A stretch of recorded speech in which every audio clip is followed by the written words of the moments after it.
Tervist! Tere minu poolt ka. Täna meil on uus teema. Ja täna on selline teema nagu fotograaf sinu sündmusel. Ja see on mulle väga südamelähedane. Gerta ongi meil fotograaf.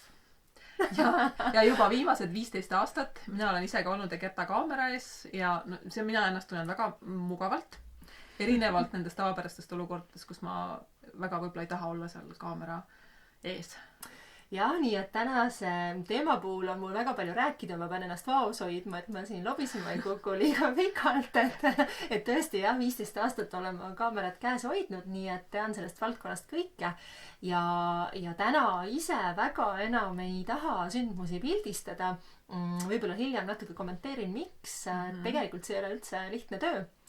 Aga jah, et täna meil on küll ka siin hoopis üks teine fotograaf, nii-öelda jälle külas, virtuaalselt on külas meil üks vägev fotograaf ja temast me räägime siis natuke jälle video lõpupoole. Ja ma kohe võib-olla ütleks siia juurde, et kui me nüüd teeme Gertaga koos siin üritusi igasuguseid toredaid, siis ma täiesti südamerahuga usaldangi fotograafi valiku ja kogu selle teema Gertale. Ma sellest teemast selles professionaalses vaates väga palju ei tea ja sellepärast Gerta siin ka täna rohkem räägib. Aga mina võib-olla ütlen siis juurde ainult seda, et mis on öelda selle tavakodaniku vaates või et kui sa oled tavaline inimene, kes ei tea fotograafiast suurt midagi, aga pärast on ennast piltidelt küll jube hea nagu vaadata, et tore ikka, et keegi tabas mingid head hetke, et võib-olla neid emotsioone mina oskan siis sisse tuua. Jah. Nii, aga alustame siis äkki sellest, et jälle siuke põhiline küsimus, et miks on vaja fotograafi, eriti tänasel päeval, kui meil kõigil on imepärased mobiiltelefonid, mis teevad suurepäraseid pilte, kui väga paljud meist on käinud võib-olla fotokoolitustel ja arvavad või usuvad, et nad ise on väga tugevad fotograafid ja miks on siis sündmusele fotograafi vaja, et sa arvad? Jaa, see on selles mõttes, et päris tihti me oma klientidel näeme ka seda dilemmat, et kui on kuskilt kokku hoida, et võib-olla see on üks koht, kus siis, et see ei ole nagu nii oluline ja et võib-olla mingid muud sellised sisulisemad asjad kaaluvad selle üles. Aga meie üldiselt ikkagi, kui vähegi on rahaliselt võimalik, loomulikult soovitame fotograafi võtta ja näiteks kui on olnud meil selliseid üritusi, et kui on loodud fotonurk ehk siis selline pildistamise taust, kus on firma sümboolika või siis on mõnel sünnipäeval nende sünnipäevalaste nimed või midagi sellist. Ja alati muidugi seal puhul on võimalus, et pildistatakse ise oma telefoniga. Aga kindlasti oluliselt siin kohe ma näen juba, et Gerta tahab öelda siin vahele, et see on päris suur vahe on, et kas pildistab professionaalne fotograaf või siis teed oma telefoniga.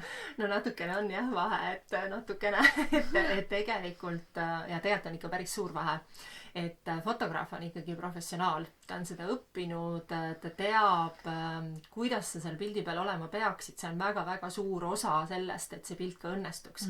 Jah, meil võib olla fotokas, meil võib olla ilus taust, aga kui ei ole ikkagi seda inimfaktorit, seda toredat särasilmset fotograafi, kes sulle ütleb, kuidas olla, siis tegelikult ma ikkagi julgen öelda, et pooled nendest piltidest võivad minna nii-öelda metsa.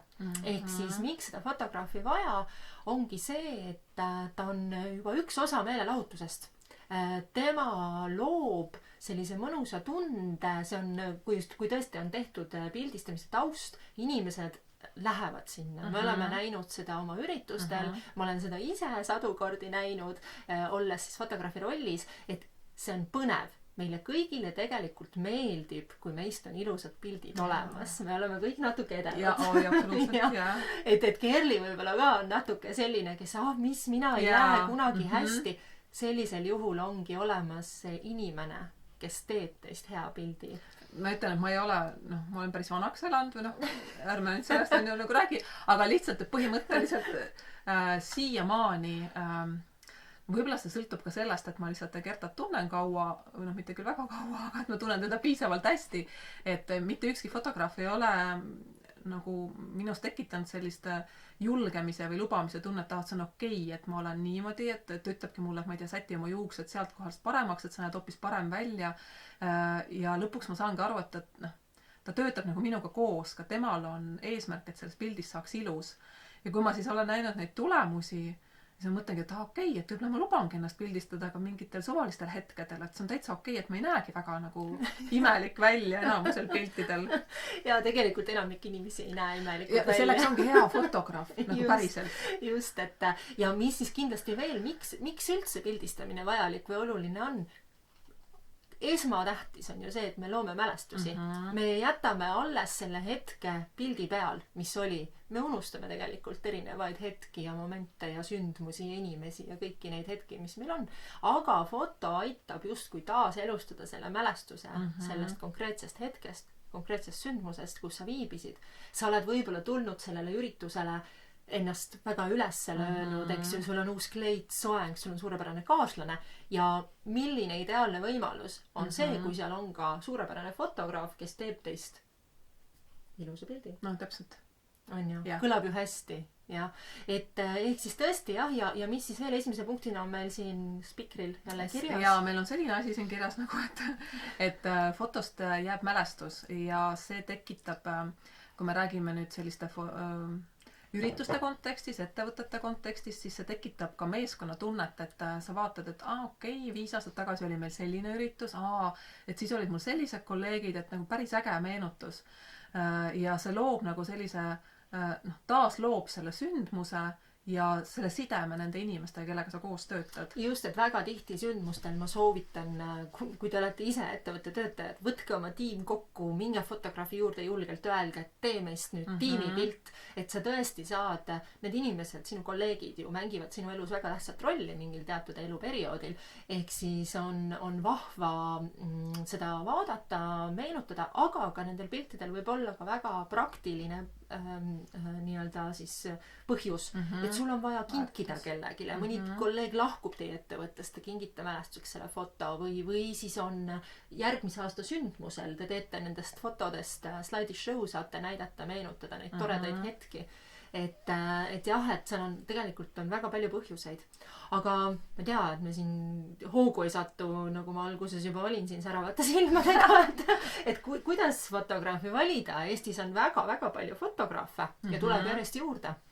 Okei, et siin mina võin omalt poolt siis kohe öelda seda, et olen päris palju kokku puutunud selliste fotograafidega. Ma tean, et tegu on väga hea professionaalse fotograafiga, võtan temaga ühendust, kas ta tuleks pildistama jällegi mingid toredat konverentsi, koolitust või suvepäevi ja ta ütleb, et ei, et ma selle valdkonnaga üldse ei tegele. Ehk siis uuri, kas ta pildistab sündmusi, üritusi ja on tal sellist ka kogemust, sest et tõesti ma arvan, Gerta oskab siin palju kaasa rääkida, et on väga erinevad on need kohad, kui sa pildistad pulma või sa pildistad, ma ei tea, suurt konverentsi, et tõesti nad on 2 erinevat asja ilmselt. Absoluutselt, ja siis on ka oluline küsida fotograafilt, et juba tehtud töid, kui tal on ikkagi see, et tema portfooliosse ei kuulu ühtegi sarnast sündmust, millist ise korraldate, ja kuhu teil on fotograafi vaja, siis võib-olla ei ole ta kõige parem valik. Sest et erinevate sündmuste, erinevate objektide, subjektide pildistamisel on väga tähtis tegelikult selle fotograafi enda isiksus ja olemus ja see, mida talle meeldib reaalselt ka pildistada. Et jah, et küsige näha erinevaid töid ja kindlasti veel juurde, et fotograafid panevad kodulehele ikkagi oma kõige ilusamad tööd. Aga küsige näha ka täisgaleriid, sellepärast et kvaliteet võib olla väga-väga erinev. Et mängivad olulist rolli just siin ka tehnilised oskused, kui hästi fotograaf tuleb toime erinevates situatsioonides, eks, et kui on pime, kui on mingid liikuvad objektid ja nii edasi, et see tehniline pool on ka väga tähtis, et võib-olla jah, on soodne fotograafia ja on kaks mingit sündmust ka pildistanud, aga ta paneb sellest välja 10 väga head kaadrit, tegelikult päeva jooksul sai neid 2000. Et siis võib jääda mulje, et tõepoolest on tegu nagu väga tugeva fotograafiga, aga nii ei pruugi olla kahjuks. Ehk siis jah, nii, mis meil siis on? Raha. Jaa, raha alati paelub kõiki ja on alati ka selline koht, mille tõttu võidakse siis midagi tegemata jätta. Jah, nagu meil on siin suurepäraselt kirjas, et vaadake, mida te selle raha eest saate, et kui te küsite juba erinevate fotograafide käest pakkumisi, juba tundub, et ta pildistabki õigeid sündmusi, et mis on selle hinna sees, mida ta on välja pakkunud selle ürituse pildistamise eest. Ja mina ise oskan kommenteerida, kindlasti on teisi arvamusi, et on soodsamaid, on kallimaid fotograafe, aga keskeltläbi siis fotograafi tunnitasu sündmuse pildistamisel jääb sinna 80–120 €. Tegemist on siis hea, tugeva sellise oskusliku fotograafi tunnitasuga. Ja mis siis hinna sees võiks olla, on transport. Jah, et kui teil on tõesti ütleme ka võib-olla Tallinna ettevõte, kes korraldab Lõuna-Eestis ürituse, siis see on päris oluline. Fotograaf tuleb ka ilmselt või ütleme, ei pruugi muidugi, aga tuleb Tallinnast. Et kas see transporditasu on hinna sees? Sest see võib olla teinekord päris suur number lisaks. Ja siis on, soovitan kokku leppida täpne tundide arv. Et ei ole pildistamistundide arv, et ei tekiks segadust, mis kelleni fotograafi vaja on, palju selle maksumus siis oli või on ja palju on lisatunnitasu, eks. Tihti on üritustel ongi nii, et on ette nähtud küll ja meil on välja töötatud rõõmsalt päevakava, aga asjade käigus läheb niimoodi, et on vaja hoopis hiljem olla veel kohal, võib-olla juht peab kõnet või on mingi muu oluline sündmus, ehk siis on vaja arvestada sellega, et võib minna kauem. Eks see oleks nagu mõistlik eelnevalt kokku leppida, et fotograaf kindlasti teaks arvestada, et võib minna kauem ja mis on see lisatunnitasu siis. Just. Ja veel üks oluline faktor on see, et kuidas te need pildid hiljem saate. Kas te saate veebigalerii, on need kuskilt alla laetavad ja väga tähtis aspekt on siin see, et te saaksite ka suured täisresolutsioonis failid. Ehk siis tõesti, et veebigaleriisse tavapäraselt pannakse fotod, mis on väikeses formaadis ja nendest te midagi välja trükkida just eriti ei saa. Ehk siis tõesti, et oleksid ka suured failid tagatud, sest te kunagi ei tea, millal teil neid pilte läheb vaja nii, et te selle välja trükite. Või tahate kodulehel kasutada suures formaadis, et see on päris oluline. Ja vist on ka olnud neid juhtumeid, kus siis tõesti inimene on arvanud, et on tellinud kogu komplekti ja tegelikult on kokkulepe teine ja aastaid hiljem siis on päris keeruline neid olukordi siin lahendada. Just, ja lisan, et fotograafid ei hoia tihti pilte alles väga kaua, ehk siis võib juhtuda, et ühel hetkel, kui te avastate, siis teil ei olegi neid pilte enam võimalik saada. Nii. Ja järgmine, mis mina saan kohe siin öelda, et see on väga oluline punkt. Milline fotograaf on inimesena? Ja ta võiks olla nagu mina. Jah. Midagi sellist umbes võiks ta olla. Kaasahaarav, julge, lõbus. Ja sõbralik. Sõbralik ja. Et sinul oli hea näide vist ühelt sündmuselt, kus sa ise viibisid. Õigus. Külalisena nii-öelda. Ma ise viibisin külalisena ja siis ma vaatasin, et seal on üks kummaline meesterahvas, kes käib ringi, tal oli küll kaamera käes, aga ta käis nagu kardinate tagant. Ja siis laudade niimoodi hiilis laudade vahelt. Ja mul tekkis nagu, ma vaatasin, et ka teised vaatasid, et tekkis nagu küsimus, et kas nagu mingi kutsumata külaline või keegi, aga tega oli fotograafiga, kes lihtsalt ei olnud väga julge, et inimtüübina lihtsalt selline, et võib-olla mõnel sellisel sündmusel on see nagu okei, aga võib-olla siis mõnel ka mitte, et vaadake, et siis see fotograaf inimesena teid kõnetab ja ma ütlen ka, et ikkagi kui Gerta on ka mind või minu peret pildistanud, et see, kui fotograaf sind julgustab ja ütlebki, et kuule, et nii on okei või keerake niipidi või sest ega sa ei oska ise seal kaamera ja hästi nagu kihvt olla, et see on nagu, ma ei tea, pool võitu. Jah, et just, et see fotograafi olemus on päris tähtis ja minu meelest just sündmuste pildistamisel võiks fotograaf tõesti olla julge ja lõbus ja selline läheneda inimestele ja kui ta teile läheneb, et ära põgene tema eest. Mina olen ka seda teinud. Et naeratage, võtke siin lõpus meil kohe meie armas külaline räägib, et mida siis teha võiks, kui fotograaf teile läheneb sündmusel, et olge toredad ja rõõmsad ja julged, et või kui te tõesti ei taha, et ta teid pildistab, siis öelge viisakalt, et ma ei soovi, et minust pilti tehakse, fotograaf saab sellest kenasti aru ja see on täiesti okei. Aga ei ole mõtet raisata fotograafi aega ja hiljem teil saada see pettumustunne, kus te võib-olla olete nagu niimoodi või niimoodi pildi peal, eks ju, et kui juba, siis juba. Absoluutselt. Jah, nii. Ja mis meil oligi, me ütlesime juba soovitused ära, on ju? Oot, siin oli veel meil midagi. Näiteks see punkt. Ja. Oluline punkt. Miks ei anna fotograaf töötlemata pilte? jah, et teinekord küsitakse, kliendid küsivad ka, et miks peab ootama nii kaua või kuidas nüüd nii kaua läheb aega, et siin on jah see faktor, et kui nüüd fotograaf on tehniliselt väga tugev, siis tegelikult ega ta neid pilte väga kaua ei töötle. Sõltub muidugi ka tema tööde kogusest. Aga kõiki pilte enamik fotograafid siiski töötlevad. Lisavad värvi, kontrastsust, teravust, mida kõike vaja on, et te seal kaunimad välja paistaksite. Ja see võtab aega. Ja kvaliteet võtab aega. Et lihtsalt siin muud ei olegi. Ja miks ta ei anna töötlemata pilte on ka see põhjus, et fotograafidel oma käekiri ja fototöötlus on sellest väga suur ja oluline osa. Ehk siis ärge isegi väga küsige, sest et mina tean, et nad ei taha anda ja ega te ei taha ka, kui te kooki küpsetate, siis te ei vii toorest kooki, eks ole, et te küpsetate selle valmis ja annate üle. Täpselt. Ja siis, mis on siis oluline silmas pidada, kui te nüüd olete otsustanud palgata fotograafi, siis pidage silmas seda, fotograaf on kunstnik, ehk siis see, mida ta teeb, see on ühest küljest tema töö, aga teisest küljest ka tema nägemus sellest inimesest, sellest üritusest. Usaldage lihtsalt ennast professionaali kätte. Jah, ja valige hoolega siis eelnevalt, et tõesti tegijaid on palju. Vaadake läbi, mis ma juba enne mainisin, nende galeriid ja asjad, et fotod jäävad teile alles põhimõtteliselt igaveseks, et ja nii ongi, et see on väärtuslik mälestus. Ja tore oleks ju ennast seal pildi peal näha ikkagi nagu naeratavana või siis ka mingis tööhetkes, aga igal juhul mitte põgenevana. Jah. Nii et usaldage fotograafe ja järgmine fotograaf nüüd, kellest me rääkima hakkame, on tõesti üks usaldamist väärt fotograaf. Tegemist on ühe ägeda naisega.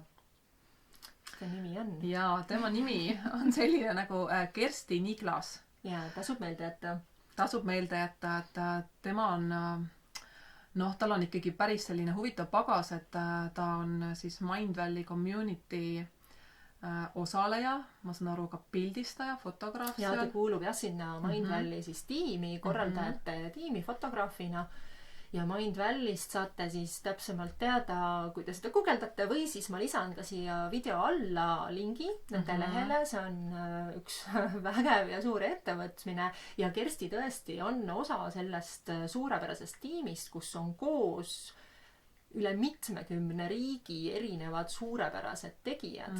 Ja kui Kersti juba sinna tiimi kuulub, siis järelikult ta üks suurepärane tegija on ja pärit meie armsast väikesest Eestist. Ja meil on õnnestunud siis temaga teha video ja varsti kohe ta siin rääkima hakkab, nii et Kersti Niglas, suurepärane ürituste fotograaf, meie üritustel olnud ja tõesti ma ei ole ma olen väga palju fotograafe oma elus näinud, aga tema on tõesti selline, kes suudab vist ka kõige tõsisema inimese naeratama panna ja ennast nagu pildi peal hästi tundma panna, et jah, nagu vau, ma ei oska nagu midagi lisada. Ma võib-olla lisaks veel ütleks seda, et tema käekiri on võib-olla nagu ebaeestlaslikult ka selline julge ja tema suhtlusviis, nagu Gerta juba ütleski, on ka hästi selline kaasahaarav ja lõbus, õnneks ei ole ka kedagi selles mõttes ehmatanud, et kõik lähevad kaasa sellega rõõmsalt ja see tulemus on ka on ka selliseid tavapäraseid häid pilte, aga on ka siis selliseid tõesti natukene üle võlli selliseid ägedaid pilte, et me julgeme soovitada. Jah, et kui te juba sündmusel olete, siis ega te siuksed vist päris lihtsalt niisama portreesid ei taha, või kui tahate on ka okei, aga kui Kersti pilte teeb, siis nendes on elu sees ja see on väga kihvt. Nii et Kersti Niglas kohe hakkab rääkima ja olge siis piltidel julged. Täpselt. Ja naeratage. Tere, mina olen Kersti ja mina olen fotograaf. Pildistan üritusi üle laia maailma. Ja on üks asi, mille poolest meie eestlased natukene võib-olla erinevad muust maailmast. Ehk siis see ei ole midagi üllatavat, me oleme keskmiselt palju tagasihoidlikumad. Ehk siis kui ma mujal pildistan, siis inimesed võitlevad minu tähelepanu eest. Eestis aga tihtipeale inimesed on veidi häbelikud ja arglikud. Aga mida siis teha, et kui sa näed fotograafi ootavates olukorras ja sulle tundub, et aga mida ma siis teen ja kuidas ma siis käitun, siis ma ütlen, üks asi, mis ebaõnnestunud pildi on see, kui te üritate vaadata maha, mujale keerata selja või teisalt, et fotograafi ei ole olemas. Palju kindlam viis saada tegelikult see ilus jäädvustus, sest tõenäoliselt oled sa mingis väga toredal sündmusel, millest sa ju pärast soovid mälestust saada. Tea oma pildi poosi ja teha oma pildi naeratust. Harjuta natuke peegli ees, vaata, millise nurga alt sa näed kõige ilusam välja. Meil kõigil on oma mingid väiksed lemmiknurgad. Või siis vaata neid pilte, mille sa tead, et millega sa oled väga rahul olnud. Vaata, mis nägu sa seal tegid, mis poosiga sa seal olid. On mõned väga-väga lihtsad poosid ja viisid, kuidas pildil alati hea välja näha. Keera veidi võib-olla külge, otse on võib-olla natukene liiga palju. Keerad veidi külge, naeratad, vaatad, mis on sinu parim naeratus. Ja ole julge. Ja ma usun, et sa oled pärast palju õnnelikum ja julgem, kui sa vaatad selle ürituse pilte ja pealegi väga tänulik, et see sai jäädvustatud.